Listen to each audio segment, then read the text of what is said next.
il n'y aura pas de pardon pour vous. Ce que vous avez entendu hier, peut-être dans vos églises que vous étiez avant, vous n'avez jamais entendu. On vous prête seulement l'argent. On vous prête seulement le mariage. On vous prête la prospérité, le commerce. Ce n'est pas ça l'évangile. L'évangile, c'est la vie que vous menez dans la rue. Nous devons vous dire de ne pas faire cela. La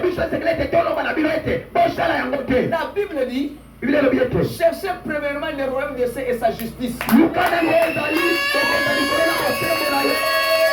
reste vous sera accordé par-dessus.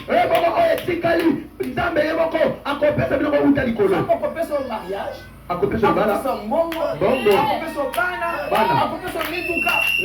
mais ayez Jésus dans votre cœur. Jésus, il est le Fils du Dieu vivant. Il est le Dieu véritable. Il est la vie éternelle. Il est l'hélice de la vallée. Mais il pouvait poser la question. Tu me dis que Jésus est le Fils du Dieu vivant. Explique-moi qui est le Fils du Dieu vivant.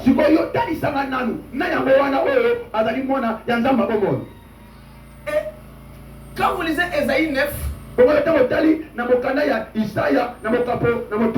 quand vous lisez Ésaïe 7,14,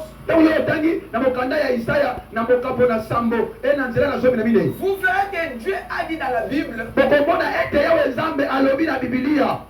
un fils nous est né. On l'appellera admirable, conseiller, Dieu puissant, Père éternel,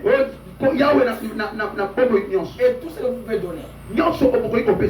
Cela montre qu'il est le Fils du Dieu vivant.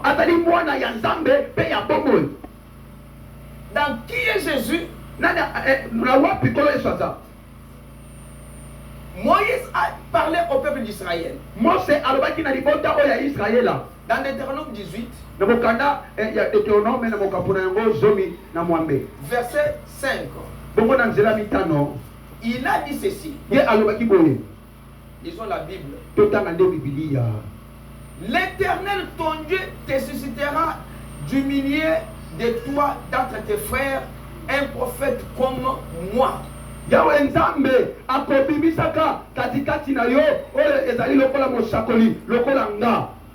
Vous l'écouterez. Mais si on ne l'écoute pas, écoutez la sentence. Il répondra ainsi à la demande que tu fis à l'Éternel ton Dieu à Horeb.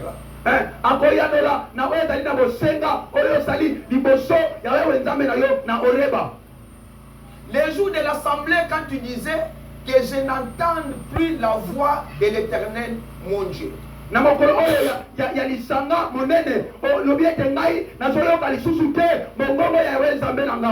Et que je ne vois plus ces grands faits afin de ne pas mourir.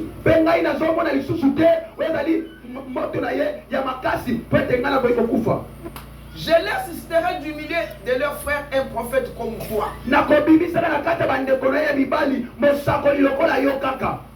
Je mettrai mes paroles dans sa bouche.